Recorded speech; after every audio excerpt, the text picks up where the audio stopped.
రాయలసీమలో ప్రతి పండగకు స్పెషల్గా ఈ మటన్ కర్రీ, అలసంద వడ ఖచ్చితంగా ఉంటుందండి. ఇక్కడ మటన్ కర్రీకి వాడే మసాలాని ఏ విధంగా ప్రిపేర్ చేసుకుంటారు, ఎలాంటి గరం మసాలాలు వాడకుండా తయారు చేసుకునే మసాలాతో మటన్ కర్రీ చాలా టేస్టీగా ఉంటుంది. ఈ మటన్ కర్రీ అలాగే అలసంద వడ సూపర్ కాంబినేషన్ అండి. ఈ అలసంద వడలు క్రిస్పీగా స్పైసీగా చాలా టేస్టీగా ఉంటాయండి. ఈ మటన్ కర్రీతో అయితే చెప్పనక్కర్లేదు, అంత టేస్టీగా ఉంటాయి. ఇవి ఎలా తయారు చేసుకోవాలి వీడియోలో అయితే చూసేయండి. Welcome to Manjula Rayachoti. ముందుగా అలసంద వడలకి అయితే పప్పు అయితే నానబెట్టుకోవాలండి. ఇక్కడ నేను అలసంద పప్పు అయితే తీసుకున్నాను. ఇది అయితే 2 కప్పులు తీసుకుంటున్నాను. నేను ముందు రోజు నైటే పప్పు అయితే నానబెట్టుకుంటున్నానండి. మీరు మార్నింగ్ పూట వడలు చేసుకున్నట్లయితే నైట్ నానబెట్టుకోండి, లేదంటే పగులు చేసుకోవాలి అన్నట్లయితే 5 అవర్స్ అయితే ఖచ్చితంగా పప్పు అనేది నానాలి.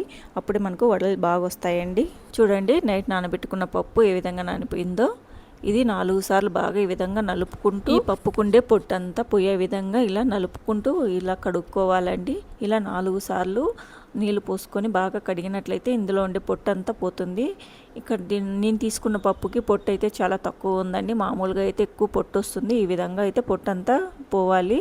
ఇలా కడుక్కున్న బ్యాళ్ళని ఈ విధంగా ఒక చిల్లుల గిన్నెలో వేసుకొని నీళ్ళంతా ఇంకిపోయే విధంగా డ్రై చేసుకోవాలండి. 1/2 అవర్ ఇలానే పెట్టేసామంటే వాటర్ అంతా వెళ్ళిపోతుంది. అప్పుడు పిండి రుబ్బుకున్నట్లయితే పిండి లూజ్గా లేకుండా కట్టుగా వస్తుందండి. బ్యాళ్ళలో ఉండే నీళ్ళన్నీ డ్రై అయిపోయే లోపు మనం మటన్ కర్రీ అయితే రెడీ చేసుకుందాం. ముందుగా మటన్ కర్రీకి మసాలా రెడీ చేసుకుందామండి. మటన్ కర్రీ మసాలా కోసము ఎండు కొబ్బరి, అల్లం వెల్లుల్లి, అలాగే చెక్క, లవంగము, ధనియాల పౌడరు, మిరప్పొడి, అలాగే గసగసాలు, ఒక ఉల్లిపాయ. ఇక్కడ 1 kg మటన్కి మసాలా చూపిస్తున్నానండి. ఇక్కడ ఎండు కొబ్బరి, అలాగే తెల్లగడ్డ, అల్లము, 4 లవంగాలు, 4 చెక్క, అలాగే గసగసాలు, అలాగే ధనియాల పౌడర్ అండి. ఇది లైట్గా ధనియాలు వేయించుకొని పౌడర్ చేసుకొని వేసుకుంటున్నాను.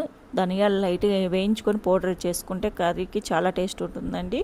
అలాగే ఇందులోనే సరిపడా కారం వేసుకోవాలి. మీకు కారం తక్కువ అన్నట్లయితే మళ్ళీ అడ్జస్ట్ చేసుకోవచ్చు. చూడండి, ఈ విధంగా ఇవన్నీ మిక్సీ పట్టుకోవాలి. ఇలా మిక్సీ పట్టుకున్న తర్వాత ఇక్కడ ఒక ఉల్లిపాయ, అలాగే కొద్దిగా కొత్తిమీర కూడా వేసుకొని మెత్తగా గ్రైండ్ చేసుకోవాలి. కొద్దిగా వాటర్ యాడ్ చేసుకొని మెత్తగా గ్రైండ్ చేసుకున్నట్లయితే మసాలా అయితే రెడీ అయిపోయింది. ఇక్కడ 1 కిలో మటన్ తీసుకున్నాను. ఇందులో కొద్దిగా రాళ్ళు ఉప్పు వేసుకొని బాగా కడుక్కోవాలండి. 2 times అయితే కడుక్కున్న తర్వాత మటన్ చూడండి ఎలా ఉందో. ఇప్పుడైతే కర్రీ ఎలా ప్రిపేర్ చేయాలో చూసేద్దాం. మటన్ కర్రీ వండుకోవడానికి కుక్కర్ తీసుకున్నానండి. ఇందులో 1.5 గరిట ఆయిల్ వేసుకున్నాను, పల్లి ఆయిల్. ఆయిల్ హీట్ అయ్యాక ఇందులో ఆవాలు, అలాగే 2 లవంగాలు, 2 చెక్క చిన్నవండి, అలాగే మనం ఒక ఉల్లిపాయ కట్ చేసి వేసుకోవాలి. ఇందులోనే కొద్దిగా కరివేపాకు, అలాగే ఇందులోనే కొంచెం అల్లం వెల్లుల్లి ఇలా కచ్చాపచ్చిగా దంచి వేసుకోవాలి. దీన్నంతా ఒకసారి వేపుకోవాలండి. కొద్దిగా వేగాలండి. ఇలా వేగిన తర్వాత మనం ముందుగా కడిగి పెట్టుకున్న మటన్లో వాటర్ లేకుండా చూసుకోవాలి. ఈ మటన్ ముక్కలు ఈ పోపులో వేసుకొని బాగా వేయించుకోవాలి. ఇలా పోపులో మనము మటన్ వేయించుకున్నప్పుడే మనకు మటన్లోంచి వాటర్ అనేది ఎక్కువ వస్తుంటుందండి. ఈ పోపులో కొద్దిసేపు అయితే మటన్ వేయించుకోవాలండి. ఇక్కడ మూత పెట్టేసామంటే ఇందులోంచి వాటర్ అనేది ఎక్కువగా బయట వస్తుంది. చూడండి, మనం వేయించుకొని మూత పెట్టిన తర్వాత ఇందులో నుంచి మనకు వాటర్ ఎంత ఎక్కువగా వస్తుందో ఈ విధంగా మటన్లోంచి మనకు వాటర్ ఎక్కువగా వస్తుంది. మనం మటన్ కడుక్కున్నప్పుడు చిల్లుల గిన్నెలో వేసుకొని ఇందులో నీరంతా పోయే విధంగా పెట్టుకొని తర్వాత ఇలా వేసుకుంటేనే ఈ మాత్రం వాటర్ అనేది వస్తుంది, లేదంటే మరీ ఎక్కువైపోతుంది.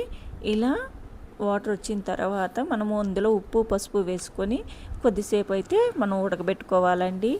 ఇలా ఆ వాటర్ సగం అయ్యే వరకు ఉడకబెట్టుకొని ఇందులో మనము ముందుగా రెడీ చేసుకున్న మటన్ మసాలాని ఇందులో వేసుకొని బాగా వేయించుకోవాలండి. మటన్ని ఈ విధంగా పోపులో వేయించుకున్నప్పుడు పచ్చి వాసన లేకుండా మటన్ చాలా టేస్ట్ వస్తుందండి. అలాగే పచ్చిగా మనము మటన్ ఉడకబెట్టుకున్నట్లయితే ఆ టేస్ట్ అనేది డిఫరెంట్గా ఉంటుంది, అసలు బాగోదు. ఒకసారి ఈ విధంగా ట్రై చేసి చూడండి, చాలా బాగుంటుంది. మటన్లోని వాటర్ సగం అయ్యాక మనం మసాలా వేసుకొని ఈ విధంగా వేయించుకోవాలండి. ఈ పోపులో మటన్ మసాలా వేసి వేయించుతున్నప్పుడే మనకు స్మెల్ అనేది చాలా బాగుస్తుంది.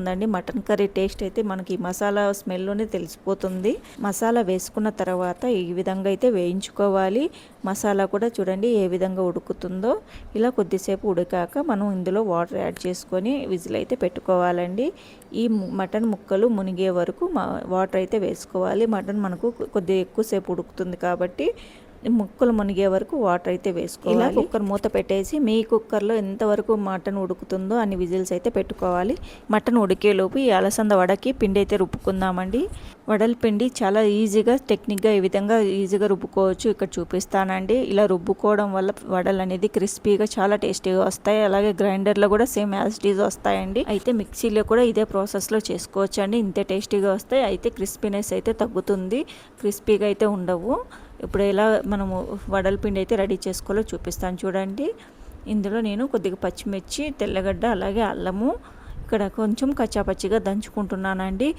పచ్చిమిర్చి అయితే కొద్దిగా ఎక్కువగానే వేసుకోవాలి, మనకు స్పైసీగా బాగుంటుంది.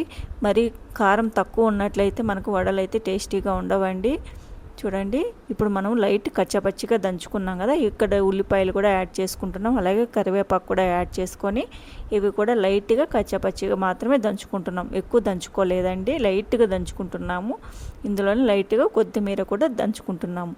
ఈ మిశ్రమము లైట్గా మనం దంచుకున్న తర్వాత తీసి పక్కన పెట్టుకోవాలి. ఇక్కడ నేను కొద్దిగా అలసంద పప్పునైతే పక్కన తీసి పెట్టుకున్నానండి. మనం వడలు వేసుకున్నప్పుడు కొంచెం ఇవి యాడ్ చేసుకున్నట్లయితే క్రిస్పీగా మనకు అలసంద వడ చాలా టేస్టీగా వస్తుంది. మనము మటన్ కర్రీ రెడీ చేసుకునే లోపు మనకి ఇందులోని వాటర్ అంతా డ్రై అయిపోయిందండి. ఇప్పుడు ఇవి కూడా మనము లైట్గా కచ్చాపచ్చిగా ఇలా దంచుకుంటున్నాము. ఇలా దంచుకున్నట్లయితే మనము రుబ్బురోలతో రుబ్బుకున్నప్పుడు ఫాస్ట్గా మెదిగిపోతుంది. ఈ అలసంద బ్యాళ్ళు మనము చిల్లుల గిన్నెలో వేసుకుని 1/2 అవర్ అయితే డ్రై చేసుకోవాలండి. ఈ పిండిలో ఉల్లిపాయలు, అలాగే పచ్చిమిర్చి, కరివేపాకు, కొత్తిమీర ఇవన్నీ వేయడం వల్ల పిండి అనేది కొద్దిగా లూజ్ వస్తుంది.